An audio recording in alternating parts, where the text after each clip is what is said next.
Look, here's the most important thing. I found that I could change the trajectory of my life by becoming a host. The best people learn how to make hosting a habit. They host once a quarter, once a month, and you bring people into your orbit. It wasn't really a healthy social life. I lived at home. I worked with my parents. I had no social life, no friends, no dating life. And eventually I was like, wow, I really need to make a change with this. I haven't had a girlfriend in forever. And that's why I moved to New York City. I'm going to give free tours for my friends. I'm going to become the best tour guide. The Saudi royal family will hire me, and for $20,000 a tour, I will be the best tour guide in the world. And the funny thing is, I actually gave a tour for someone in or adjacent to the Saudi royal family once, and it was like the worst tour ever.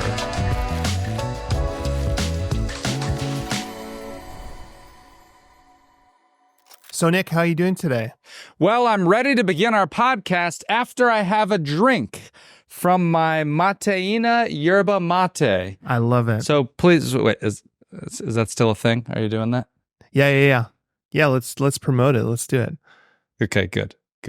I was ready. I had my product placement. Come on, who else has done product placement here? It's embarrassing that nobody else. All right, good. I'm number one for product placement on the pod so far. I bought 2 cases of it to transition off of coffee. I've been drinking cold brew coffee in the mornings, and I think that gives me a little bit of anxiety. And I have a hunch that if I get onto the yerba mate, that'll be less anxiety. It's been interesting. When I drink drip coffee, I'm an anxious wreck. And if I drink more than 1 AeroPress, I'm destroyed. But I can have 1 or 2 of those yerba mates. And I think because it contains theanine, I think it mellows out the caffeine high, kind of like green tea. I like the AeroPress as well. And I would say that if you want to have the AeroPress, you actually can supplement it with theanine beforehand. Have you ever done that? Yeah, I was actually putting it in my coffee. So I'd take the capsule, open it up, put it in my coffee. I was talking to my doctor and I said, I really haven't been sleeping well. Every morning I just feel sluggish. I can't quite wake up. And it turns out that theanine has some sort of effect on cortisol. And so I was actually making myself tired. So you have to be really careful with theanine dosing. I think in the evening it's really good, but in the morning it can actually fuck you because it'll reduce your anxiety, but it'll also reduce your cortisol. I like the idea that we are talking about theanine and cortisol as I think we can both say that we are lay people that did not go to school for medicine. And so I will add the legal disclaimer to do your own research. Neither Andrew or I are doctors. I think both you and I get into things like this because we are interested in human performance. And we both want to be at the top of our game. Taking a proactive approach in that, I think you and I both enjoy that. So my first recollection of you is actually seeing you on Tumblr.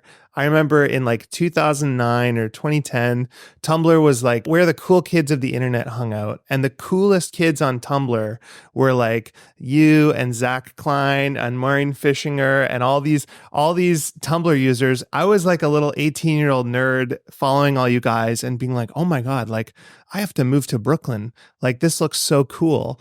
And you and I never actually met, I don't think, but I went to New York and I stayed in your room. I rented your room while you were in Europe, and I really pissed off your roommate. Really? Yeah. So I got there. So I'm 19 or something. I'm kind of nervous. I think all your roommates were late 20s, early 30s. They're a bunch of lawyers and stuff. I get the key and I can't sleep all night. I have this weird thing where I'm tossing and turning, and I wake up at 5 a.m. and I go out. And I come back to the apartment at 10 a.m. and I go and put my key in the door and I turn it and it won't turn. I can't get into the apartment. And I'm what the fuck? They must have given me a bunk key. There's a problem. And so I call your roommate. I don't remember which one, but I think he was a lawyer or something. He's busy at work. And I'm look, I'm so sorry. I need you to come back and let me into the apartment. And he's I'm in Manhattan. I'm in a meeting. Fuck. Okay, fine. So he comes and he looks at my key and I show him, I turn the key in the thing, and then he just puts the key in and he turns it the opposite way. And I was oh my fucking God. And so basically your roommates hated me for the month I was there, and I got off on a bad start, but that's how we met. So random. That's amazing. I've never heard that story before. So I never actually heard that happened. What were you doing at the time? So you had started tiny, or what were you doing then? I was just a designer. I started MetaLab and was designing websites for clients and stuff. We were working with this startup in New York. And so I came for a couple months. So cool. That's awesome. That's nice. Yeah, that's how we got connected. I think I probably somehow, because we had emailed about the room, then I added you against your will to my friend's newsletter and probably just started looping you in on my newsletter then. And yeah. Honestly, I think your newsletter is my favorite newsletter of any that I get. And I've kind of copied it a little bit.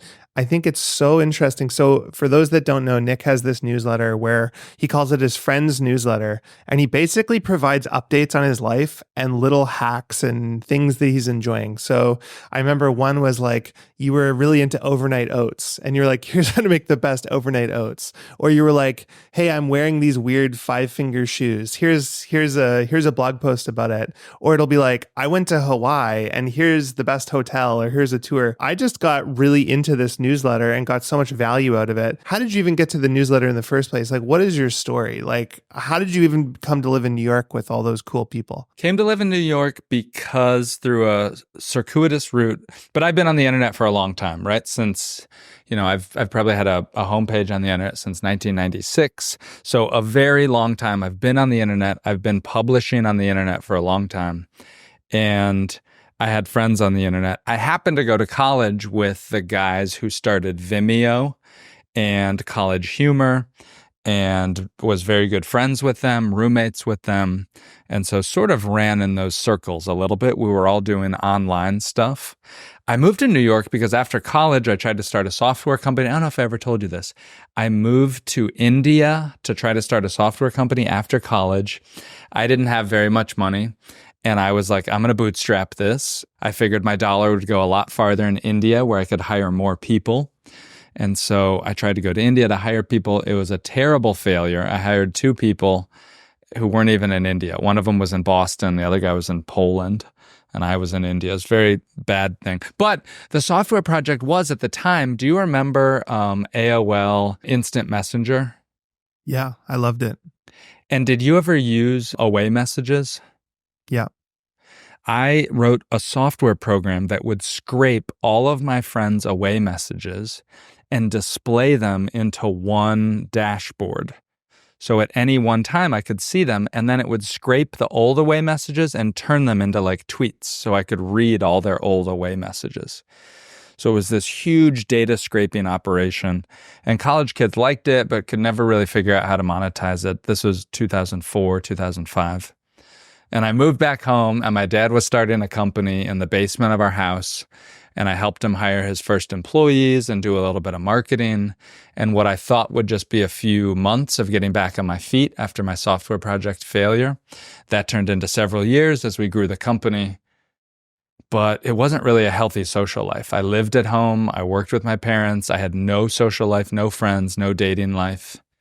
And eventually I was like, wow, I really need to make a change with this. I haven't had a girlfriend in forever.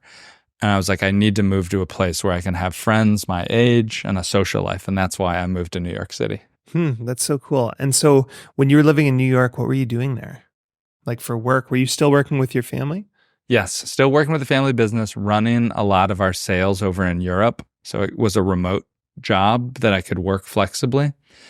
And that's when I got into hosting events because I worked at home. It became my way to have community almost. What was it like living in New York at that time? What years were you there? 2008 till when? I think I moved there about 2007, 2008 until, I left 2020. So I was there for a long time. What was it like? It was great. I struggle with recommending. I think you'd probably agree with me. I don't know if New York is the best place to live if you want to start a business. There's just simply so much to do that it's very hard to stay focused and grind and have a quality lifestyle. But it was great for somebody who wanted a social life. And I certainly loved the time that I was in New York. Wouldn't trade it for anything. And then my understanding is you sold that business, the family business, and you started a business called Museum Hack, which I thought was a very unconventional business, not something that somebody fresh out of Harvard with an MBA would think of. I was doing Museum Hack for fun, as a hobby on the weekends, just for free for my friends. And I got really good at it. I did it for 2 years as a hobby. And then eventually, when I couldn't take it anymore, when there was overwhelming demand, then I was like, all right, I guess I'll try to make this a business. And that's when I stopped working for the family, started my own thing. And you're basically just giving the world's best museum tours. So how did it work? Yeah. It was basically museum tours for people who don't like museums. And that was me. I don't like museums. I think they're boring. They're stupid. I have a very short attention span. However, we lived in New York City. Have you been to the Met Museum, by the way? Have you been to the Met? Many times. Yeah. I love it. Yeah. It's huge. It's enormous. 13 acres, more than 2 million square feet of Central Park. But I moved to New York, I think, to go to cool stuff like that. And so I started to hang out there. And I'd look things up on Wikipedia, on YouTube, and then started to show my friends around when they would come to visit. I'd be like, oh my God, let me show you around the Met. And then for some reason, I thought I wanted to be the tour guide for the Saudi royal family. So my stupid idea was I'm going to give free tours for my friends. I'm going to become the best tour guide. And then the Saudi royal family will hire me. And for $20,000 a tour, I will be the best tour guide in the world. And so I worked really hard to try to have the best tours. And the funny thing is I actually gave a tour for someone in or adjacent to the Saudi royal family once. And it was the worst tour ever, because they were not laughing at any of my jokes. They had their arms crossed the whole time. They were not fun at all. And that's, I think, what I want. I just want to have fun. I just do stuff where I can have fun. And so you sold that business to your employees. And then this whole time, so you had this newsletter kind of growing. How are you allocating your time? So you're doing Museum Hack, you're doing the newsletter, and then I think you started writing the book. Oh, the newsletter is just an afterthought. I'll just let it rip whenever I think about it, generally once a month or once a quarter. And you had asked where that came from. By the way, actionable takeaway for the listeners, you should probably start a friend's newsletter that you can send to your friends once a quarter with your life updates, put them all on BCC. I have found it a very helpful practice for myself. And remember, the purpose is to add value. So don't make it like a diary. You want to add value to them with the interesting lessons, learnings, articles, books, movies you've seen. Add value first. I've talked a lot about on this podcast and other places about the value of parasocial relationships, right? So one-way relationships where, someone knows you, but you don't know them necessarily. And there's two ways to use a newsletter like this. One is, keep up with your friends and keep them up to date on what you're doing. And you don't have to remember to text all your friends constantly. It's a way of keeping in touch. But also you end up having this relationship with people like me who have only known you until recently. I think we met in person maybe a year ago or 2 years ago, but I felt I knew you, but I actually didn't. We had never spoken. I don't even know that we had sent more than one email to one another. How has that manifested in your own life? What's been the benefit? What kind of interesting experiences have you had as a result of that newsletter? Well, the benefit of it. And a friend of mine said this to me recently because he's very viral on LinkedIn. He said, dude, do you realize, does this happen to you where people come up and say hello and they don't even introduce themselves? They don't, and you're laughing because I think this probably happens to you.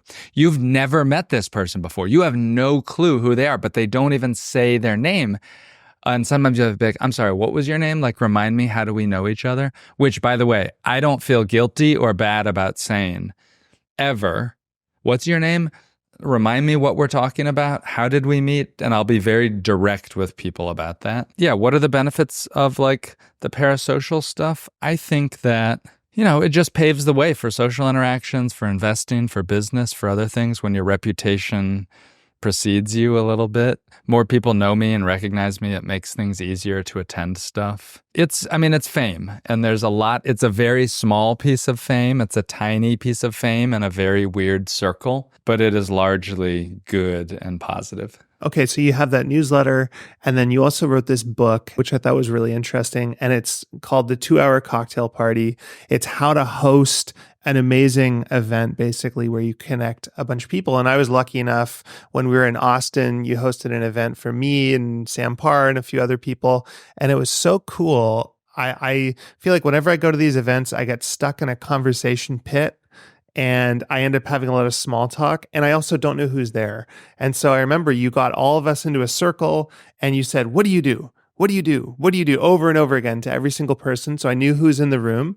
And then you did such a great job of curating everybody. You forced everyone to break up into different groups. You're constantly moving people around. You're saying you should know you. And then at the end, you're left wanting more. I remember it ended after an hour and a half or something. And I was like, what? Like, that's it? And you said, well, you can stay if you want. And it was such a great psychological hack. Can you talk a little bit about like, how did you come to even write that book in the first place? And yeah, what's happened since then? Yes. I'll talk about the history of the book. First, I want to give a pro tip for listeners who may have heard me talk before. At the event with Andrew, I was watching like a hawk Andrew and who he was talking to. And I knew in my mind how long he'd been talking to people. At any moment, I could tell you, because you were my special guest, who was talking to you. I may have had my back turned, but trust me, I knew who you were talking to. And I think you probably noticed that during that event, I was bringing you new people and introducing you. I'd come up and tap you and say, Andrew, can I borrow you for a second? Constantly moving. And so that is the role of an active host, who takes an active role in leading an event. And the problem is that most events have passive hosts who say, oh, no, I'm not going to do name tags. No, man, I'm not going to do intros. I just want it to be chill. I'm a chill host. I want it to be a chill party. But you said something when you came in town for the Sampar event or something. You said, which was one of the greatest compliments I've got for my hosting, you said, whenever Nick is around, I feel like I can relax because he is the one stressing. That you carry that burden for me and I get to relax. And I was like, yes, I feel seen. That is exactly how I feel. Let me stress so that you can relax. And so that is, do you want to say anything about that? But that, in that moment, I felt very seen by you. No, I love it. I feel like a kindred spirit because when I'm in groups, I just want everyone to be happy and to have a good time. And it really stresses me out, actually, if I bring a group together and I realize that two of the people should have met and they didn't. I have this rule of like, when you travel with someone, there's always the aggro person and the chill person. And whoever rises into the aggro role where they're like, oh my God, we're going to miss our train and we've got this reservation here, the chill person can relax, right? And so normally I'm the aggro person. I'm the anxious person. I'm, doing what you do. And so, yeah, I mean, going to an event where you were playing that role, it actually allowed me to really, really relax. And it was kind of a beautiful thing. And it was a reminder of what I kind of do. I haven't got as much of a system as you do, but I tend to do a lot of the same things actually when I host events. So it's really cool. I love your book. Everyone should go read it. It's called The 2 Hour Cocktail Party. It's available on Amazon and it'll make your life better. I can't say that about that many books, but it's definitely helped me run better events. It's a very simple, practical book that has simple things like put a label on the bathroom and where your trash can is. Obvious common sense advice, but how often have you been to that rich friend's house and their trash can is like hidden in some like door? And as a guest, we're like, where the hell is the trash can? I have no idea. It's like hidden away purposefully, but you're trying to throw stuff away. So I'm like, put labels on this, send 3 reminder messages, let people know what time your party starts and what time the party ends. Say exactly this to the first few people who arrive. It's very common sense advice that is not rich on storytelling like your book is, that is fantastic, but it's very tactical and specific and practical for a specific type of event. And that is my goal, is just to raise the bar for all these events. Because you mentioned, we went around the room and you said, hey, what does everybody do? Why do we do that? Because we get it out of the way. It's one of the things you ask everybody. Now let's just get it out of the way. Now you know who's there. You know who you may want to talk to. You don't have to wait to bring that up. Be like, oh, I really want to know that. Because actually, I want to know that from everybody. Can you give like a quick summary of like, what are the kind of 3 elements of a great party in your mind? Yeah, 3 elements of a great party. I mean, I say that there's the N.I.C.K method, N.I.C.K. N stands for name tags. I will die on this hill. I do a lot of marketing around this, but I think name tags are helpful and needed. at almost any event when there's mixed social groups of 5 or more people, name tags are supremely helpful. Note, by the way, what the name tag is, and you may not know this, but the name tag serves as a visual unifier for everyone in attendance, almost like a sports jersey. So think about when we wear a sports jersey, we're all on the same team. The name tag unifies us to say this is not a party of cliques. This is not like, oh, these friends and those friends. We are all on the same team. And the name tag ties that group together with a visual unifier. That's especially important if you ever do a party at a bar or something like that.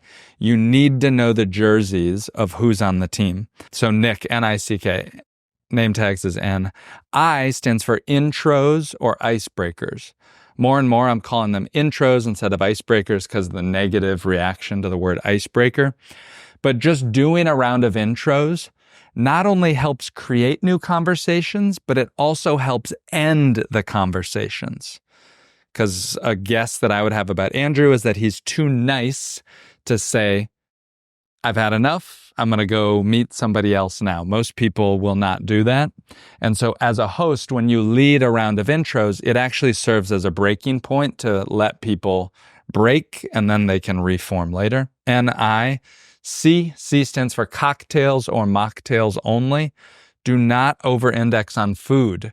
Most people think hosting is about feeding people. I would rather have someone leave my party hungry rather than bored. So I think more about the conversations and the introductions and less about the food. And then why does food cause problems? Food causes problems because people think that they can do that, and that's what they should be spending their time on. It doesn't cause problems necessarily. However, I will note that generally when you eat food, you sit down, and sitting down is the kryptonite to a successful mixer. You get locked in. Generally, you just sit down next to the person you're talking to. You can't mix and mingle as much. From all the new hosts I've talked to, they're like, oh my gosh, I'm going to host a dinner party and I'm going to do this. Dinner parties are very complicated. They're very stressful. They're actually harder for people like you and I to say yes to, who are very busy. Dinner party assumes a 3-hour time block, more or less. Versus, I'm guessing if you were invited to a cocktail party, you know that you could pop into that. You stay as long as you want. You leave whenever you want. So I really have people say, look, just do happy hours. The food is you can do the food when you are good. When you are good and you can do this well, but I want you to focus on the conversations and not on the food. So that's C for cocktails or mocktails only. And then K stands for kick them out at the end. You really want to end on a high note. You don't want to just let it drag on. So I have, now my book's called The 2-Hour Cocktail Party. More and more, like I'm actually hosting 90-minute events. I actually like shorter and shorter stuff. Yeah. So you wrote that book, you have the email newsletter, you sold the family business, you sold Museum Hack, you're an investor, you've been very successful financially, but now the interesting thing, when I talk to people about what they want, they'll often say, I want to get rich. I want to be a billionaire. But I said this to someone else. I said, I think Nick is a friend billionaire, right? I would much rather be a friend billionaire than a money billionaire. I think having a broad group of people who know you deeply is really valuable. Is that a fair assumption to say that is your goal? Like, are you just trying to basically have as many interesting social interactions and experiences as possible? Look, I know what it takes I think I know what it takes to make $50 million or $100 million. And after running my last business, I decided that I wasn't willing or ready to do that it wasn't a trade-off I was willing to make. And I didn't feel pulled towards that money as much as I felt pulled towards life, adventure, and experiences. And I've often thought about, okay, what would I really spend the money on? Now, maybe it's easy for me. I don't have kids. I don't have a family that I'm building yet, so I don't feel pulled to the need of that money. But I am lucky that right now in my life, I have more money than I spend. And I'm not willing to trade and make those sacrifices towards the freedom and flexibility I have in my life right now. What caused you to create all these systems? Because I like you, I've come to similar conclusions. So I was always relatively popular and well liked in high school and stuff, but I never felt like I was the guy that everyone had to invite to the party. I might find out about the party, but I wasn't in a clique. I wasn't I was never, I don't know. I just never felt like I was the man, right? It's so to speak. And so I learned over time that if you want to go to great parties, you have to create the great party. You have to be the host. You have to make it happen. You have to build systems. And I started doing that. So for you personally, like, you seem like a very extroverted, friendly guy who would just generally be well liked. Was there a period in your life where you weren't and you wanted to get to this point? Or have you always kind of been like this and this is just you sharing your system? No way, dude. 100%. High school, never had, I say that I never had a girlfriend because for some reason I feel like that's kind of like a corollary to like how popular are you? But yeah, high school was not super popular. Same thing. What you said resonated with me. I wasn't the first to get invited, but maybe I'd find out about it eventually. College was not super popular. Years after college, had no social life at all whatsoever. And then moved to New York and found myself feeling very much as an outsider at all these events. I wasn't tall enough. I wasn't rich enough. I wasn't muscular enough. And so there's some phrase that's like, if they won't invite you to speak, then build your own stage. And I felt that way about hosting parties, that I was like, I'll just start to host my own parties and get the people that I want to be in the room and build the experiences that I want. Look, here's the most important thing. I found that I could change the trajectory of my life by becoming a host. The best people learn how to make hosting a habit. It is not something that they host once a year for their birthday. They make hosting a habit. They host once a quarter, once a month, whatever it is, and you bring people into your orbit. So think about someone like Andrew. He's going to meet you. You may have a great conversation, but the reality is the next step for you to see Andrew again could only be, oh, can I pick your brain for a coffee? Oh, can we go out to dinner? That's never going to happen. Doesn't fit in his schedule. As opposed to if you say to Andrew, hey, Andrew, occasionally I host this little happy hour with the most interesting people that I meet in Vancouver. May I invite you? Can I send you the info? And eventually, if you invite him enough times to something like that, it may work out and he'll come. I once went to this dinner party that this woman hosted in New York City, and she had a very famous author who came to the dinner. And this woman, in all niceness, was a nobody. And I mean that in the best way, just like I'm a nobody or something. But she was a nobody. And I asked her afterwards, I say, how did you get that guy to come to your dinner?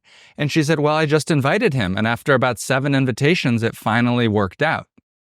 And what I realized is everyone wants to be invited to a party. You may not go. You may politely decline, but generally everyone wants to at least be invited. And so I found that by hosting, I got to give the gift of invitations. I got to extend the courtesy of inviting, and eventually folks start to come. Then it's up to you to actually host a good event. It's really nerdy to apply this framework, but if we think of it almost as a marketing funnel, so you have this email and YouTube, and that's how you blast out into the world, right? You say, this is who I am, and hey, you can have a parasocial one-way relationship with me.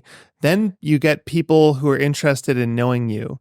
You invite those people to a party and you get them talking, and now you're the host. Can you tell us how you actually go from knowing somebody, though, just at a cocktail party to actually becoming friends? And I'm curious to know, like, you have such a broad base of friends. What does your actual core look like? What's your core 10 friends look like? So let's go through that funnel step by step. Okay. Before this episode goes live, you or I need to register friendshipfunnel.com.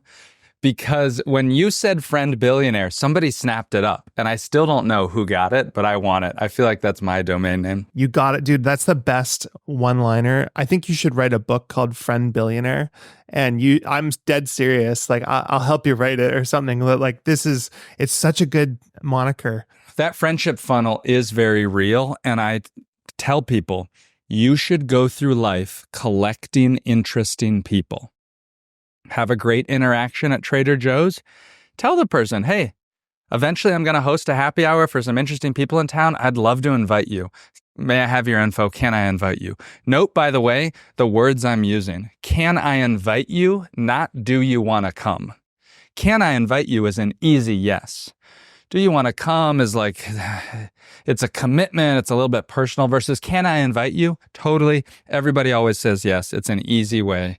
It's an easy way to get their thing. By the way, wait, before we talk about this, someone last night who's hung out with some very famous celebrities told me that many ultra famous celebrities, do you know that, is this a thing, have two phones. They have a phone that they will take out sort of at events, and then they have their real phone. And they do that because when people ask for their number, they can give this burner phone number and it not feel like a fake thing. And so he said, yeah, you know, with the celebs, when they give you their real number, that like that's when you're in. And I thought that was so smart because I have a mutual friend who I think we both know, and folks will really like be very aggressive to try to get her phone number. And it's like a problem of sorts. And I'm going to tell her about this dual phone thing. I remember I was in Las Vegas with a group of guys, and there was this absolutely gorgeous waitress that was serving us. And, you know, it was in a nightclub, and he was like, I'm going to go get her number. I'm going to get her number. And we were like, dude, she must get asked 100 times a night for her number. You really think she's going to give you her number? So he walks over, and it looks like it's going well, and she's smiling at him and everything. And he comes back and he pumps his fist and he goes, she gave me her Facebook. And then as soon as he adds her, it just says, this user has too many friend requests and rejected, right? And it's like the same thing. I think, like, you know, you don't want to be rude, and everyone comes up with their hack to deal with this. So walk us through the stages of the funnel. Friendship funnel could be on the high end is social media. So the high end is, you know, somebody follows you online or something like that. Next stage would be maybe something more like a newsletter or something like that. By the way, my LinkedIn is not run by me. If you ever chat with me on LinkedIn, first of all, I want to say thank you so much. But second of all, it's run by a group of college kids in New Jersey who are just trying to get you onto my newsletter. And they will have sort of a way to chat with people through that. But then I host events, and I will host sort of larger events for people that I've never met before. I don't want it to sound like I'm using those events to audition people to come, but I will mentally make a list of who the really great guests are at those types of events who I want to see. Well, I'm wondering, like, so it's one thing. What I've noticed is, so I have a lot of really shallow relationships that I think are positive, right? Where it's like I see people around and we like each other, and maybe we've had a coffee or we've had a really positive interaction. But my actual core group, my like OG friends, it's like there's like 4 of us on a iMessage thread, and that's it. And then I have a scattering of other people I talk to on iMessage. I have a few other people I get coffees with. But I'm curious, you have such a big inbound funnel of people who want to be friends with you because you're hosting all these events. How are you choosing, and then how are you spending your time to deepen relationships? So I'm curious from a couple levels. One is, you know, let's say that you have 150 people who want to get on your calendar, want to get coffee, want to do stuff. Are you batching those into smaller events and building over time? And then 2, how are you even keeping track of all these people? Do you have like a CRM or a system? Is an assistant doing that? Like, I'm so curious how your system works. Great. So here's how it works exactly for that. I will tag people in an Airtable database that my team manages for me for next cocktail party list. And so many times I will get sort of an introduction to somebody or something like that. And so that is a tag that I keep that's like, next cocktail party, let's invite these people. And that's a way for me to get to know them better. Second is I do not do these one-to-one meetings. Hey, let's meet up for coffee. Let's do this. I readily share my phone number, and I tell them to call me anytime. And I find that immediately filters out, for better or for worse, filters out a lot of people who will not call. That's probably a good enough filter. I've had some people get mad about that, by the way. 2 people that I can think of that are like, my reputation speaks for itself. Look at all this stuff that I've done. Why won't you schedule a time? And I'm like, wow, I really dodged a bullet on that one. I'm so glad, because like, not somebody who I want to get to know. So you're saying, so just talk about that for a minute. So calendar hygiene. So you're saying that if Sam Parr emails you and says, hey buddy, I want to get lunch, would you do that with a friend, or would you just say, call me? If Bill Ackman said, hey, I would love to schedule a time, you bet your bottom dollar I'm going to schedule time and fit in. It's sort of a hierarchy thing, right? Where folks that are monumentally ahead of me, I will work around their calendar. I will do whatever necessary. But if it's not clear to me, somebody, or if I'm busy, or it seems like peer or relatively peer plus, then I'll just say, would love to chat. Please give me a call. I don't really do scheduled things. But for Mark Zuckerberg or for whoever, yes, of course, I'm going to bend hell and high water. What does your calendar look like day to day then? How does that manifest? Like, are you busy and scheduled? Or are you blissfully open and you just get random calls from people? I am blissfully open and I get some random calls. I had a 1-hour call yesterday with a friend who's going through an acquisition, and I was able to be there for him to help and be a sounding board. I would say I generally don't schedule things before 11 in the morning. I really try to stack things. So like a podcast recording like today, I have 2 or 3 lined up for today. I try to chunk things on my calendar, but to leave it open as much as possible. And what app do you use? I use Google Calendar for my stuff. I have a team similar to you who manages my stuff. In the database of contacts, I use Airtable because they have a SendGrid integration that allows me to mass mail people. And I use that for when I am inviting people to events so that I can send a personalized message and I can go through my list. I can check off, I can see the list of all these people tagged. And so another example is I believe in good ratios at a party. I don't want to have a party with all guys. And in our worlds of tech and software, that's very easy to do. So I will do tags to make sure that I have enough women or different groups at my parties for things that I want to invite. But that's how I do some of these invites for the party, is I have a CRM, but I don't use that CRM. A lot of people are like, what's your CRM? Maybe I use that once a month, but I'm constantly building and sort of adding names to it. New cities, I also find that's a primary reason for a CRM. For people like you and I who travel a lot, I don't have a good way to tag, and I wish Superhuman would let us add tags into a CRM, but that is a primary reason why I need a CRM, is to tag people and label them for what city they're in. That's like my number one pet peeve is I go to New York and then I realize there's someone I've been texting that I've been meaning to meet and I've just left. I only go to New York like twice a year or something like that. That drives me crazy. That is a lot of this stuff I think will be solved by AI. Yeah. Yes. There used to be a thing on Twitter where you could see your followers in cities. I wish we had that. So, and then what's the next level down of this funnel? So then you get into, maybe you've deepened the relationship, you've become actual close friends with these people. Are you doing anything special for those people, for your closest 5 or 15 friends? For someone listening to this, if you wanted to replicate, here's the advice that I would give someone else. It's not necessarily what I do because I think I'm so far deep into it. But here's what I would do. Is number 1, I would host these sort of open casting call happy hours that potentially could be at a bar or a hotel lobby bar. Hotel lobby bars are often much better places than a crowded bar. Pro tip, you don't want to host your meetup at the most popular, coolest place. It's too loud, it's too crowded, it's a nightmare. Hotel lobbies seem nice, they're a little more sophisticated, they're much less empty, and it's a little nicer. So I would host sort of an open casting call at that event to start to build up your list. And then I would be noticing each time who were my favorite guests. You need to do this immediately after the event or during the event. Who are the good people here that have good vibes that I would want to see again later? Now, if you are using these events to build your network and you truly want to meet somebody for coffee, you need to ask them for the coffee at the party itself. At the party itself. You can't think, oh, they came to my event, I'll follow up in a few days and schedule. No, it doesn't matter how good your event was, their life goes on and you are no longer a priority. So I will, at my event, if I want to see you, for example, I'll make sure I'm hosting a good event. I'll make sure you're having a good time. And then about an hour in, I'll say, Andrew, I would really love to just chat. May I call you tomorrow for 15 minutes? Let's get it on our calendar right now. Because you know how it is. Scheduling with you is a nightmare.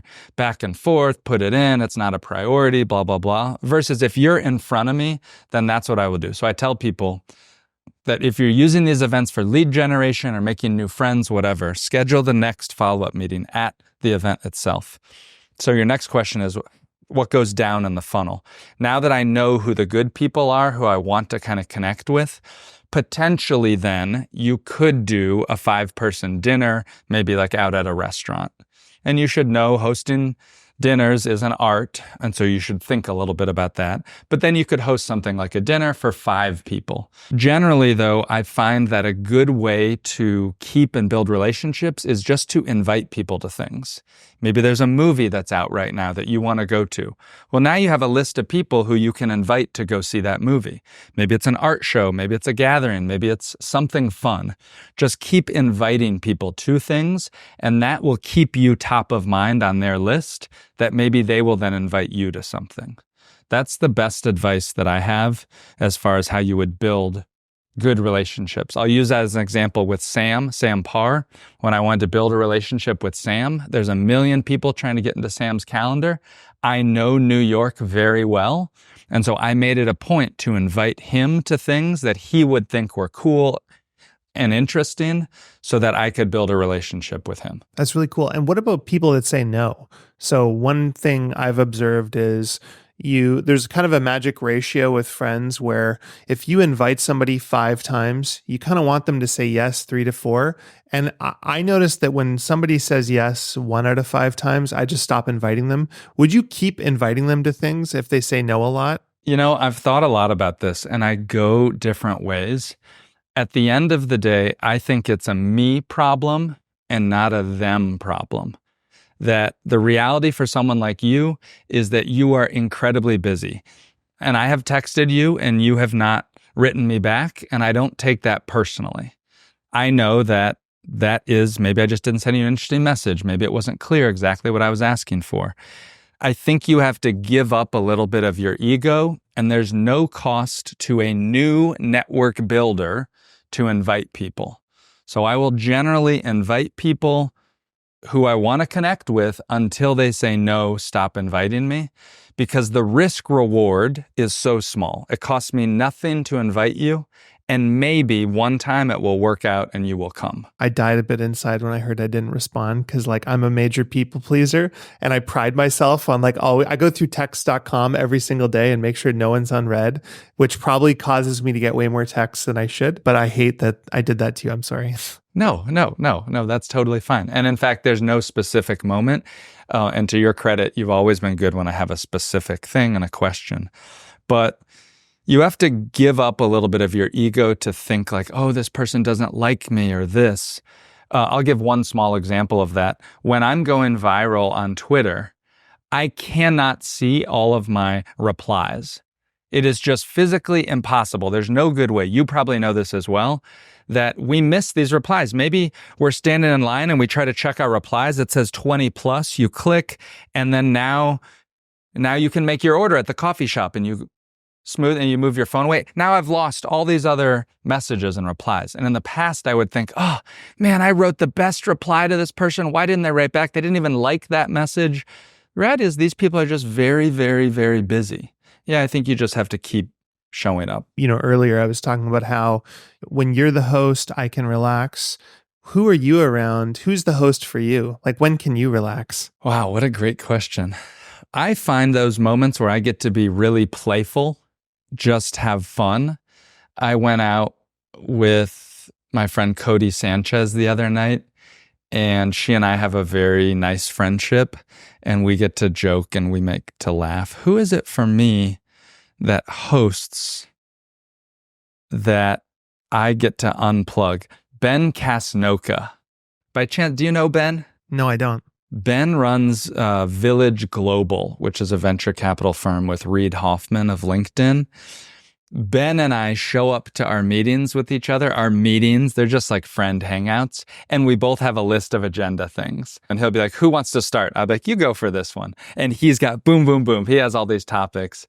Ben hosts an event himself. And whenever I'll move anything to go to one of his events, he is very, very good. It's so funny because all the things you talk about, like name tags and timers and all this stuff, it sounds really cold, but I was originally part of Entrepreneurs Organization and did Forum, and they structure these conversations. So when you go to the meeting, it's like there's a timer, there's a moderator, you'll be cut off, you're not allowed to speak in a certain way, there's an agenda. All those things I find actually enhance conversations so much. And I've been I've had friends that I'll have known for 10 years, and then I join a structured conversation with them, like Forum or something with an agenda, and I learn all these things about their life that I would just never have asked. Do you have any kind of strategy for that? When you're meeting someone, do you actually make an agenda or something?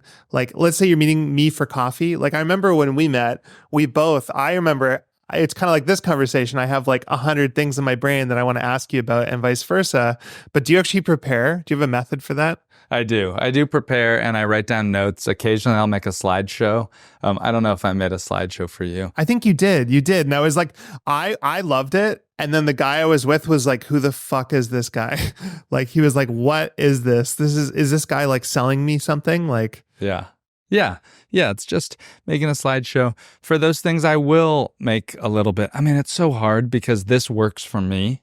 And like, this is on brand for me. I would hesitate to give this advice for somebody else. This to me feels natural. This is how I like to share.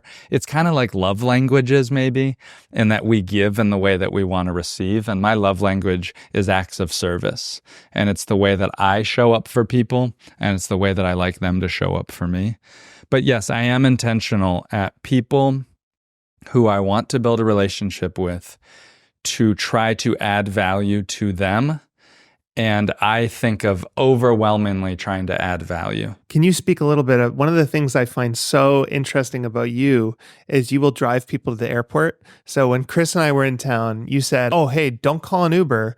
I'll take you guys to the airport and I want to take you to Barton Springs for a swim before that. And so me and Chris were like, okay, sweet. And so we ended up going and hanging out at Barton Springs and you drove us to the airport.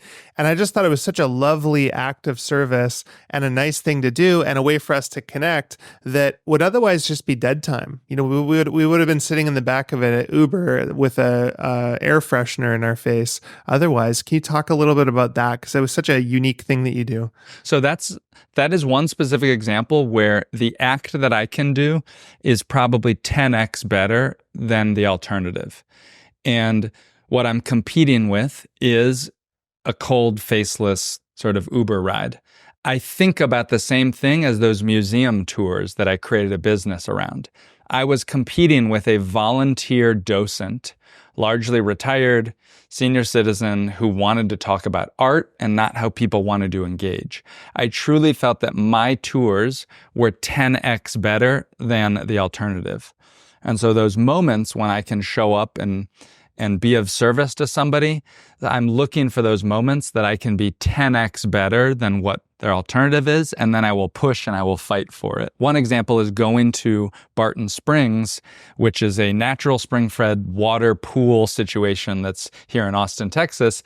I have fought for people that are celebrities, that are famous. I've said, you must go to this, and I've been kind of annoying in getting them to go because I think you remember it kind of is a very unique Austin-only situation where you're like, wow, this is really cool. And I know and I have such confidence in that experience. So for somebody listening to this, you can't fight to get somebody to meet you for coffee if you're not going to give them an awesome experience. I think you have to remember that, like, you have to be really proud of what you deliver. And I tell people in building a business, my advice is build a business that the product or service that you sell, you would be so proud for your friends to be your customers because it is so good that you want. This was probably the same thing with you with MetaLab. You knew that you guys were amazing designers, that you made such good product that it wasn't hard for you to go out and sell it.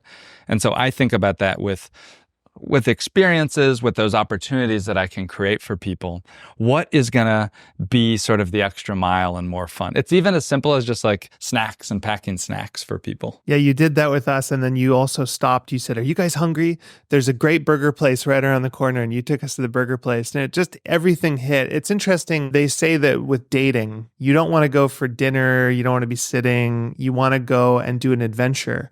And you want people to have like almost like a parasympathetic response, like a fight or flight response. You want your adrenaline pumping, and then they will essentially associate that with you. And I know a lot of people do this with dating, where they'll be like, "Let's go on a roller coaster, let's go on a hike, whatever." But you've actually done this with friends, which I thought is interesting, because I remember we went to Barton Springs, and it's really freaking cold. So it's a amazing hot day, and then we jump in this ice cold spring water, and it was this peak experience. And now I associate that peak experience with you, right? It's really interesting. Plus hold on, I'll give a little bit of color for people. Plus, do you remember that my car almost got towed when we were there? Because I'm not going to go into the incriminating situation, but it was very, very exciting. It was a whirlwind of emotions as we were doing that for me as well. May I share a story that I just thought about? This is one I've never shared before. When I was traveling in Asia, I knew a legitimate Forbes 400 billionaire, and I wanted to hang out with them. And I knew that there was nothing that I could add that would make it more worthwhile to them than it would be for me. And I really racked my brain to think, how can I make this a unique experience? And I remembered that this person had an art collection, and I know a little bit about art. And I said, "Hey, why don't we hang out and I will help you document some of the pieces that you've collected. You talk and I'll type, and we'll just walk through your house, and let me help you start to document this, because I don't think that you have this yet." And they were like, "Oh my God, that would be fantastic." And you know what? I ended up hanging out at their house for like 7 hours. We had lunch, other people came over. And at the end of it, they thanked me profusely. Now, that took me time to figure out, how can I add value? How can I really add value? I mean, I was racking my head, and that turned out to be a really good example. I think that is a specific example where, for extremely in-demand people, you have to realize that it's nothing against you, that you are competing with a million other calendar invites to them. And at the end of the day, everybody is interested in themselves. Yeah, if you want to instant delete in my inbox, just say the word 15-minute call, or pick your brain, or, what do you think of my idea, or any of those things. And I look back at myself, because I remember times where I would do that. I'd be like, "Oh, I'm going to shoot my shot. What's the harm?"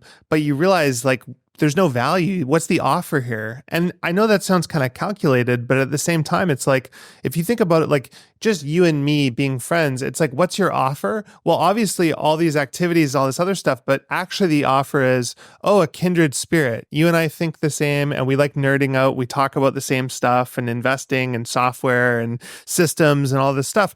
That's your offer. In the same vein, for anyone you meet, you have to have an offer. Maybe the person's into baseball. Okay, that's your offer. I'm also into baseball, and let's talk baseball. Or for the billionaire, it might be, let me help you organize your art collection, or invite you to this crazy cliff jumping seminar, whatever it is. I love that way of thinking about it, because that's something I've also done as well. I always am going, if before I meet someone who's influential, I'll often listen to a few hours of them on podcasts, and I'll see, where do they light up, and what do they like to talk about, and what's something that people don't usually ask them. And I find that same thing of just like having a reason. In what way are you benefiting them? Yeah. This happened very recently. Remember the guy who you hired for the storytelling advice? I needed to get him on the phone for something about 2 or 3 weeks ago. And I happened to read one of his blog posts where he had questions about Substack. And I researched through, and I was like, "Look, this is the thing that you're thinking with Substack. This is not the case. Here's why you should use it. Would love to hire you immediately. Please, blah, blah, blah." Long story short, I got him on the call. We had an amazing call. Thank you for setting that up. It was very, very helpful. What a smart guy, by the way. There's just a note. We're talking about Matthew Dix, who's a world storytelling champion for the Moth, who is absolutely incredible. You got to just Google him, Matthew Dix. I've never seen somebody who can bring a tear to your eye in like less than 5 minutes, no matter what. And he's just this unassuming teacher. I think he's from New Jersey. Incredible guy. And he's got a great book called Storyworthy. Storyworthy. I said I didn't want to talk about books on this podcast, but I will recommend his book Storyworthy as one that was incredibly helpful to me to think about how we tell those stories. So you've got this really interesting social life. Let's talk about experiences, because the other way in which I'm jealous of you, I think my social life is not as rich as yours, but I feel like my cup is quite full there. But where my cup is not full is experiences. I'm very much the kind of person who likes routine, the day-to-day. I don't like travel. There's that great Joseph Campbell quote, "The treasure you seek is in the cave you fear to enter," which is probably for me going on adventures. You are an adventurer. I feel like every month I get an email from you saying you're whisking off somewhere in the world, you're doing something crazy. Let's talk about this thing of going on adventures. How do you go about doing that? How do you find ideas? How do you plan them? And then how do you have balance and routine? So first, let me ask the balance and routine on the adventures, because that is very helpful for me. And I will talk tactics regarding sleep. I now travel with my own pillow. So I had a custom buckwheat pillow made. Buckwheat is my favorite preferred type of pillow. And I had a custom one made that is small enough to relatively easy throw into a suitcase. Somebody once mentioned to me, they said, strange pillows make strange dreams. I heard, by the way, that a very famous billionaire who I think you and I both know has around the world, have you heard this story? He has around the world mattresses of the type of mattress that he likes. And when he is going to a hotel, his advanced team will bring the mattress to the hotel to remove the variables, because he knows if he's going into a big meeting, he better have a good night's sleep, and they will just nail that down, which I thought was absolutely incredible. I don't know that exact story, but you're talking to a guy who, I travel with 2 suitcases usually. So I have my clothes and everything. And then I have a smaller second suitcase with a pillow, my preferred cotton blanket, and all of my sleep white noise machine, all that stuff, which sounds ridiculous and nerdy, but like bad sleep, bad life. Dude, and it's not that expensive to send a weighted blanket. Have you slept with weighted blankets? Do you like them or you don't like them? Yeah, I find them too hot. Maybe I haven't tried the right one though. Fair enough. You could experiment with various weights. But I have found it's actually not that expensive to send a weighted blanket ahead to a hotel that I will be staying at for a couple days. They're $40 on Amazon Prime, and then I donate it afterwards. And if I'm at that hotel for 3 days, I'm paying $12, $13 a night to have this weighted blanket that makes me so happy. So for my adventures, I do have like a very good mobile office setup, right? I have a keyboard stand, I have my keyboard, I have the mouse that I like, I have good headphones. I have a lot of kit and gear that I travel with, which allows me to have a semblance of home away from home. I've found that I am too old now to only spend one night at a hotel. I think in the past, I used to love staying one night each at new hotels in new cities to experience new neighborhoods. I can no longer do that. I think with the adventures, your question is just like, how or why do you do stuff? And I'm lucky to have the schedule flexibility that allows me to just sort of cancel my stuff to go and do things. One example is about a year ago, we got heavy rains here in Austin. And I knew a friend who said, dude, the creek is flooding right now. Let's go take our kayaks and let's go run down the creek in the kayaks. And I was like, that sounds ridiculous. We had to wear helmets and everything, but I was able to kind of clear my whole schedule and cancel it. That is because I was successful in a past life. I don't know if this advice really applies to somebody that's grinding on their startup, because I tell you, in those days that I was grinding on my startup, I was not going on a lot of adventures. Let's talk about local versus global adventures, right? So local would be like, oh, hey, your buddies doing kayaks. What kind of adventures are you doing? Are you doing like just hikes and random activities and stuff like that? And I'd be really curious, like, do you have a repository of this? Do you have like a big list of like ideas? Like I keep on my Apple notes, like kid activities, for example, to do with my sons, or things I want to do as a date idea with my girlfriend. I think like a lot of people are a bit lost with this stuff. Do you have like a big list? I do have a list of interesting things that I want to try within my town.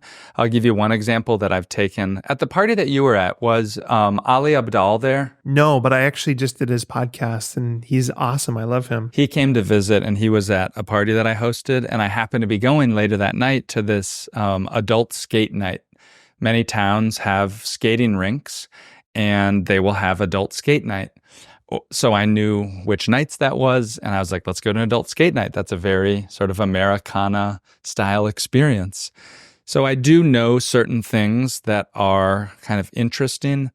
A hack that I would offer that most people probably have not tried is if you live in a relatively large city, so I would say for Andrew, Vancouver and not Victoria, look on Airbnb. And it by default, it's in the lodging, but you can click the button to go to Airbnb experiences. Have you ever done Airbnb experiences, Andrew? No, but I know what they are. I didn't know that had taken off. Yeah, it's actually very good. And look to see what Airbnb experiences are in your town.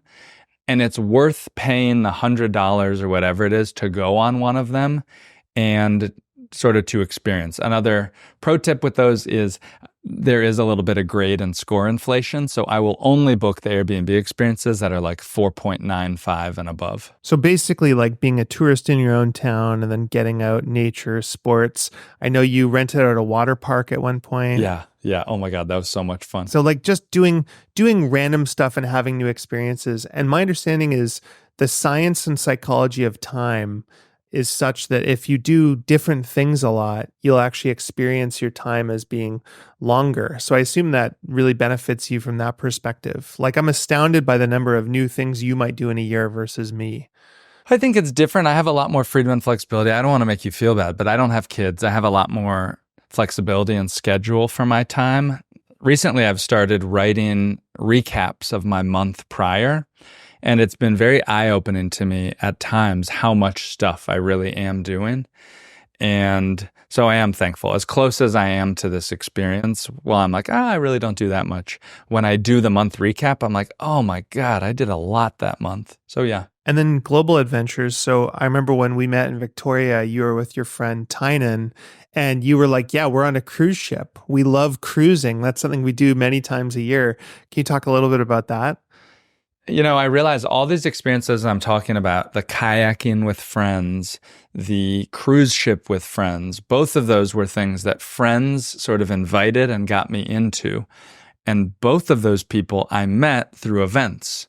So my friend Tynan, I met by hosting my museum tours. My friend Aaron, who invited me to go kayaking, I met when I was speaking at an event that I was invited to because of the museum things that I used to do. So doing these events helps to figure out those friends and that funnel, and then hopefully you surround yourself and get invited to some other cool things. Yeah, we do cruises. I mean, I think cruises amongst people our age are looked down upon, but we do them in our own way. We don't drink, we don't gamble. We sometimes try to read a book a day. We write, we're productive on these cruises, and we use it as a very cheap mobile hotel that happens to be on the ocean.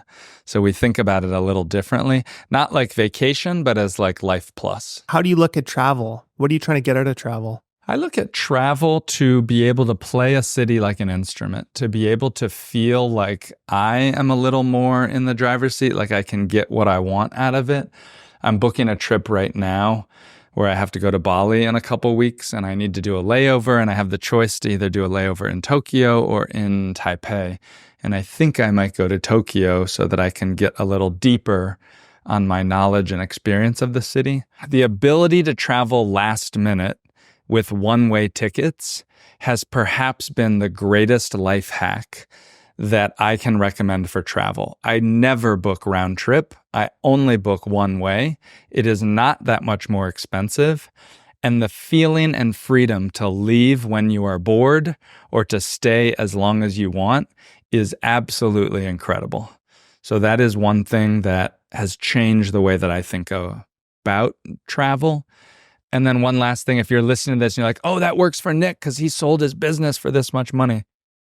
I mean, it sounds cliche, but playing the credit card miles game is a good way for somebody just starting out to be able to travel like a billionaire, or not like a billionaire, but like a multimillionaire, to rack up and accumulate those miles from the bonuses from your credit cards. What's the best website or place to learn about that?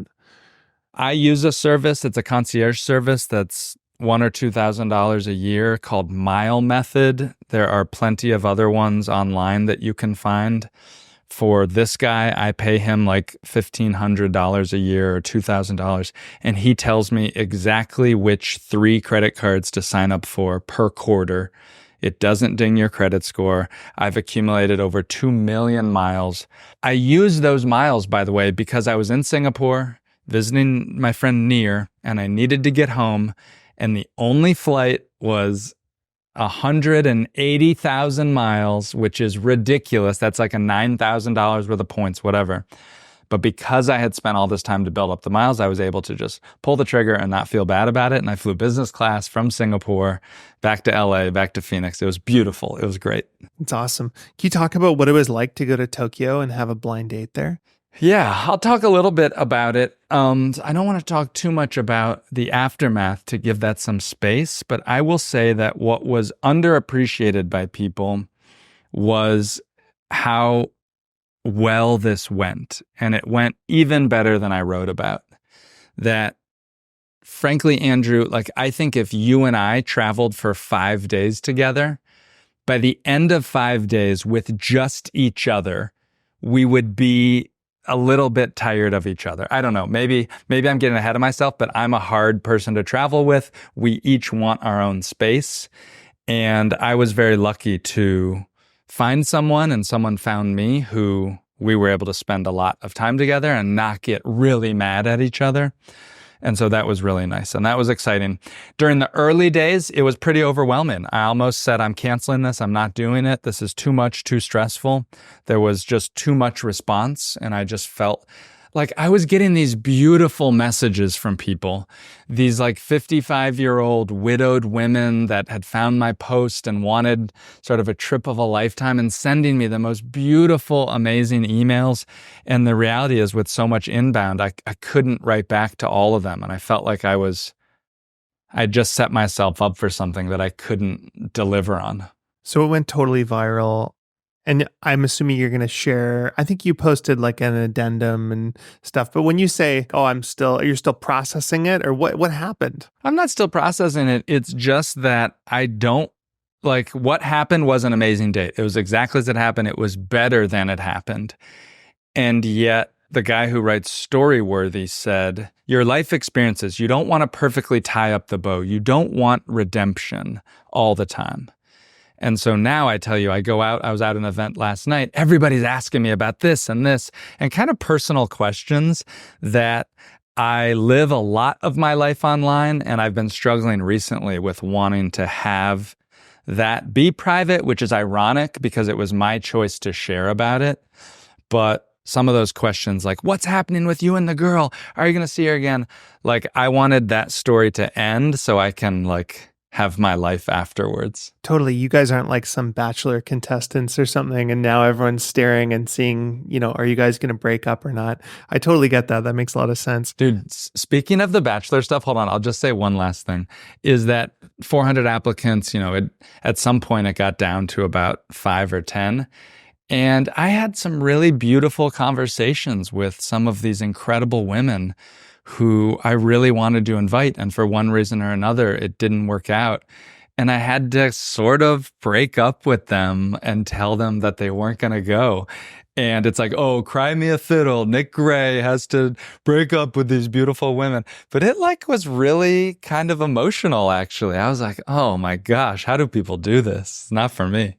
Oh no, it's It's hilarious. I actually watched The Bachelor. I find it really entertaining. And I never thought it would be something that I would enjoy, but I feel like in a way it's every man's fantasy, or what you think would be, where you've got, 25 beautiful women all competing for your attention, but you realize very quickly what it really is 25 beautiful women all dumping all their problems on you and cat fighting, and you have to deliver hard news and stuff. It actually doesn't look like a lot of fun. So I think you got a little taste of The Bachelor, and you touch the hot stove. That's funny. So now we've been actually surprisingly tactical. I think we are both systems people, so we're a bit tactical. But I have this section of the podcast where I like to go into kind of people's days, their routines, products they recommend, all that kind of stuff.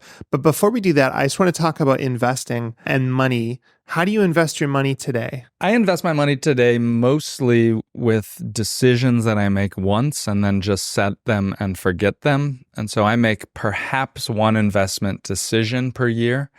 I'm 81% in the stock market, about 11% in real estate, and that's industrial real estate. I rent my own. I'm in an apartment now.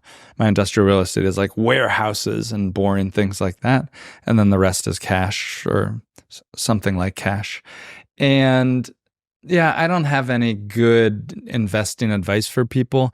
I have typically invested in things that I know. I was an early extreme user of Amazon. Amazon stock is now 10% of my net worth. My basis on that Amazon stock is so low that you would be disgusted. I will never sell that. So that's not an active decision that I just happened to invest in it in 2002 or 4, put a lot of money into it, literally forgot the password to my brokerage account so I could never sell it during the financial crisis when things were probably tanking. So I've made a couple of those decisions of things that I know that I have frankly gotten lucky about. And then occasionally, once a year, I will have some cash that I need to do and invest. And I'm probably now more towards just buy Vanguard index funds and sort of set it and forget it. And how do you enjoy your money? So obviously you go on adventures and you host events. Those cost money. What do you spend your money on? What actually brings you joy? It's not like it costs that much, but I've really been leaning into services. And services such as, I made the shift this year, instead of once a week to have my housekeepers come, now I have them come twice a week. That is a very small thing that is not that expensive. I guess it adds up over time, but I would prefer to spend less on my home and more on home services.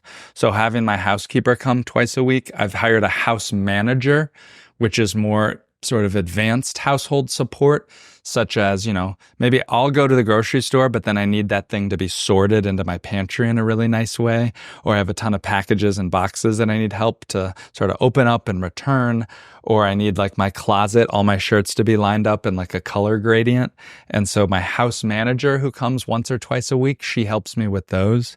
I love paying for things like massages and physical therapy, things that make me feel better or to sort of unwind. I have almost an unlimited budget for health-related things. For example, I'm going to a dentist right now that is not in network. I pay a lot of money for that, but I really like how much time she spends with me. I pay for a functional medicine doctor that will stay on the call and answer all of my questions. Those are some things that I like and that I spend my money on. What kind of dental stuff are you doing? My teeth, I grind my teeth at night and I started wearing a grind guard, and then the grind guard pushed my bottom teeth and made them all funky.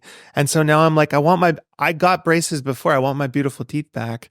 But I'm debating, have you done any weird stuff dental wise? Here's the thing for listeners that I think might be interesting for dentists. Dentists do not make money unless they sell you services. I recently met with a woman who spent over $600,000 to go to dental school. She said, I quit after 6 months because I had to be silently selling. And one example of that I'm not sure if this is totally accurate, but having a cavity can be on a spectrum. You can have a little cavity that doesn't need a filling. And you can go to one dentist that will say, oh, look, you got 5 cavities. These 5 cavities need 5 fillings. You could go to another dentist perhaps that says, look, you need to be mindful of these spots. Let's talk about changing your diet, your brushing routine, your habits. Are you noticing sensitivity with these? If you are, we can do it. But if not, we don't have to. And so just be aware that especially amongst all these dental services that have been rolled up with PE firms, they are highly incentivized they don't make money unless they book. Now, please correct me if I'm wrong, if this is not the case and I don't know anything about teeth, and please correct me and I'm willing. But I had a situation where I got a crown, and the crown was a very expensive, fancy type of crown. I think the crown never was placed exactly right. We had problems putting it in. The last 2 years, it's never really adjusted. And I had it removed 2 weeks ago, and I'm having some situations where I might lose the tooth ultimately. These are just things of getting to be older. But I would say that if you're listening to this and you don't, just like your hair, if you are not sort of actively having a tooth care routine that includes flossing and water pick and brushing your teeth for the full 2 minutes, that is something that I wish I would have done sooner in my life. I have a friend who shared with me, there was an investigative reporter who went around and they basically took somebody who had I think it was a minor cavity or something like that, and they took them to 10 different dentists and they checked what all the dentists recommended. And then they went to a board of, I believe it was dental professors at a university or whatever, and they said they would compare what do the dental professors say they need versus what do the dentists recommend.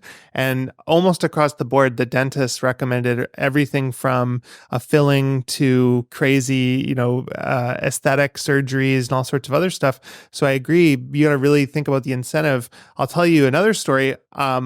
A friend of mine, he was getting some crowding, and so his dentist referred him to an oral surgeon, and the oral surgeon said, "Oh, you should get your wisdom teeth out. It's only on the bottom. You really only need to get your bottom wisdom teeth out. But you know what? While we're in there, let's get all of them out. So we do it all at once." And, obviously that costs double the amount of money. And so my friend takes the advice, and his upper wisdom tooth ends up getting infected, and he gets a bacterial infection, and he almost loses his eye. So he came within an inch of losing his eye, but fortunately was able to have surgery and the antibiotics worked. So you got to be really thoughtful about listening to dentists. It's the idea that you have to be your own advocate. And I guess I just grew up thinking, oh, this is a dentist, this is a doctor. And again, there are good dentists out there. I don't want to slander them all. But I think I happen to have gone to one that was in a fancy office that had all the Netflix stuff. They had cold brew coffee in the lobby. And I was like, oh, this place is cool. This is a hip dentist. And I think I wish I would have gotten maybe some more second opinions or something like that. So you spend a lot of money on medicine. Any other stuff you like to spend money on? What about gadgets? I feel like you always have weird recommendations for gadgets, and my happy place is researching. So it'll be oh, I need to buy a new TV. What's the best possible TV? Do you like spending money on that stuff, or? Yeah, I do spend money on that stuff. I always get the newest phone. I generally have a nice lightweight laptop. When the Apple Vision Pro came out, I was the first to buy it. I spend a lot of money on gadgets and gear. And I was influenced in my decision on phones by my friend Amit Gupta. Do you know Amit? I love Amit. He's a great guy. Great guy. And he had leukemia many years ago. And when he came out of leukemia, he had bought, we're friends, we've been friends for a long time, and he had bought the brand newest, fanciest phone with the most amount of storage. And I sort of questioned him a little on that. I said, why did you buy a terabyte of stuff? What do you need a terabyte for? And he said, have you ever got the message that your phone is out of space? And I said, yeah, but then I just, it takes me 10 minutes to kind of clean it up. Essentially, he said, having a near-death life experience, he never wanted to even question whether he had enough space or storage or memory to capture these beautiful moments of his life. And he said, I'm never again going to worry about that. I'm happy to pay whatever it is, so I never get that freaking message, your phone is out of space or whatever. And so that has encouraged me, because I'm on my phone so much, I will almost always have and will pay for the latest and greatest, whatever. Let's talk a little bit about your typical day. What does that look like? Oh, when I saw these questions on the pre-interview, I was like, oh man, I'm embarrassed to say my day. But I'll share my day to just know that there are people out there who don't have a perfect day, because the reality is, because a lot of my team starts to work before I do, I wake up and I do enter a largely reactive mode. But I'll start at the very beginning. I wake up without an alarm. I've never used an alarm over the past 5 or 10 years. I can't imagine living with an alarm. I wake up when my body naturally wakes up, which is usually around 7 o'clock in the morning. I drink a little sort of probiotic thing with water, and then I have green tea. And green tea is another thing that I will spend a lot of money on, because I like very fine and fancy Japanese green tea. So I will make some Japanese green tea and try to sip it standing outside, just to sort of wake up a little bit. Around that time, I will look at my phone and my notifications, and inevitably sometimes get pulled into something, or I'll try to go to the gym. And I have had a lot of success over the past 6 months going to the gym. I've been trying to gain muscle. It's very hard for me to gain muscle. And I found that even though I was working out well, I simply wasn't eating enough. And I tracked my calories over one weekend. Every single thing I ate, I measured and I counted, and I realized there was no way. It didn't matter how hard I worked out, I couldn't gain because I wasn't eating enough. And so this leads me to my next thing. I pretty much eat the same food almost every single day. I cook almost all of my meals. And so I'll make some breakfast. I'll go to the gym. I'll make a smoothie afterwards. What do you have for breakfast, lunch, and dinner usually? So for breakfast, I buy these Starbucks egg bites that are circular, and I microwave them for 1:05. Then I throw them in the air fryer to give them a little bit of crisp. And that's an awesome breakfast I can make in about 4 or 5 minutes. Occasionally, I'll add a little bit of rice to that. I have these microwave rice bowls. That's an easy meal that I can make in like 5 minutes or less. For lunch, I will make this pho bowl where I take rotisserie chicken that I buy and I have processed and kind of chopped up in the fridge, and I can make this bowl of pho. It's almost like ramen noodles that I then add like crushed up peanuts and some chicken and sprouts that I grow at home. But all of my meals I can make in 10 minutes or less, and they're very simple. They're kind of things I'd be embarrassed to serve to friends, just because I'm just trying to hit my macros, right? So I talked to a guy recently. He says he spends $6,000 a month on DoorDash. And he said that for him is what he spends his money on. He says, I like to order food. I don't want to cook. I like to eat delicious food. And that's how he spends his money as a single guy, is on every meal from DoorDash. I'm the opposite. I cook like every meal at home.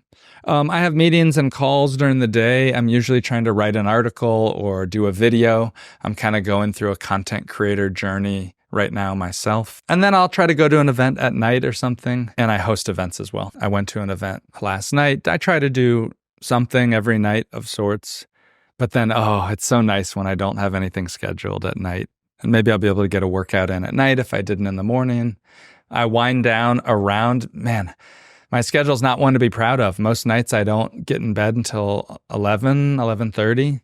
And I mounted a projector that projects YouTube or Netflix onto the ceiling, because I always thought it was a little silly to sit up in bed and watch TV. I don't like to have screens. I don't have phones or anything in my room, but I will allow myself to watch YouTube with my blue blocker lights on the ceiling.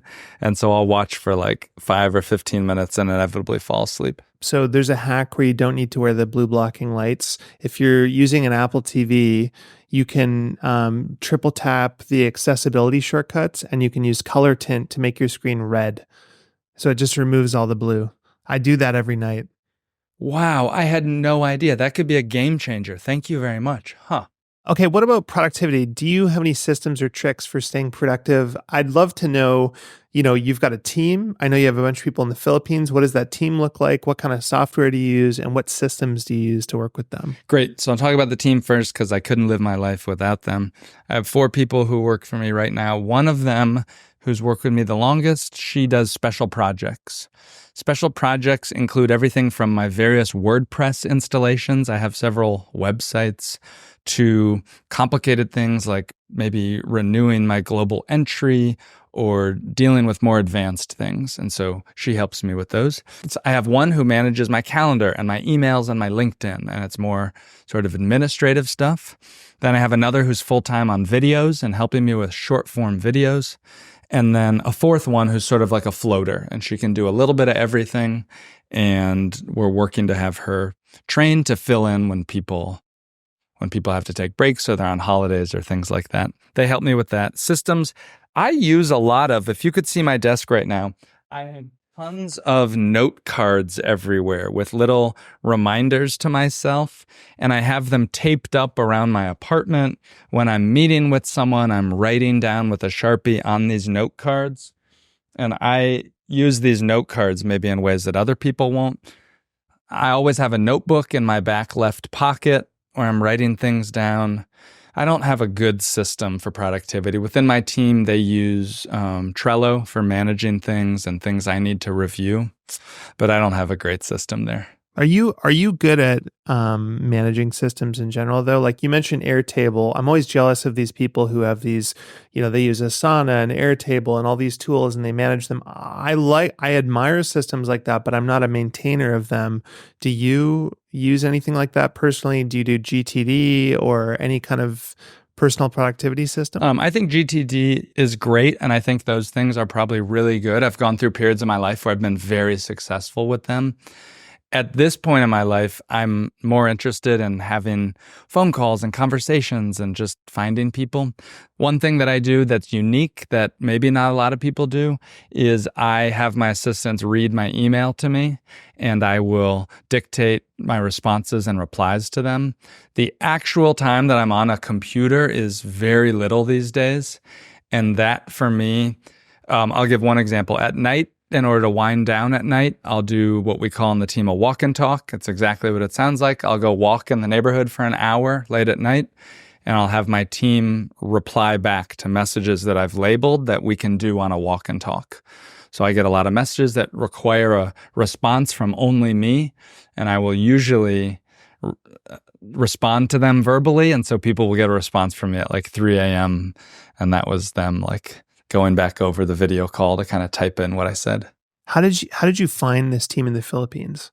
I originally hired with a recruiting service, and then I ended up going direct because I was more interested. Because I'm such a weird person, I need the culture fit that's so important. But I think there's some very good recruiting services. If you are listening to this podcast and you want to get started with hiring a virtual assistant, I would suggest start on Upwork. You do not need a full-time person yet. You won't know how to work with them. Go on Upwork or a similar service. I don't know what else is like Upwork, and just hire someone for a few hours. And what I tell people is simply say, I'm going to get on my computer and work, and you follow along and see if there's things that you think you can help me with along the way, and do a screen share. That's what I advise for most people to get started. Well, dude, this was so fun. I feel like we could probably talk for another 3 hours. There's a lot of other rabbit trails we'll go down, so I'll have to have you back on. I'm going to see you hopefully in June. I'm coming to Austin, I think on the 10th. So we should do an event or something. We should definitely do it. I think I'll be in Bali at that time, and I hope that I will see you with a certain project in your backyard in July sometime. So fingers crossed. Dude, it was so good to see you, and I'm looking forward to chatting more. Thank you. Thanks for having me, Andrew. And by the way, if you listen to this podcast and you thought that it was interesting, send me a tweet and tag Andrew as well. Just say hey to us. I'm at Nick Gray News on there. Yeah, so on Twitter, at Nick Gray News. What about your website? You got to tell people the link, and we'll link it in the show notes, but for your excellent newsletter. Oh, yeah, please. You can find that on my website at www.nickgray.net, NICKGRAY.net. And I'm active on all the social medias. And then I have a website for my book that's with party and hosting advice. That's www.party.pro, PARTY.PRO. So check that out.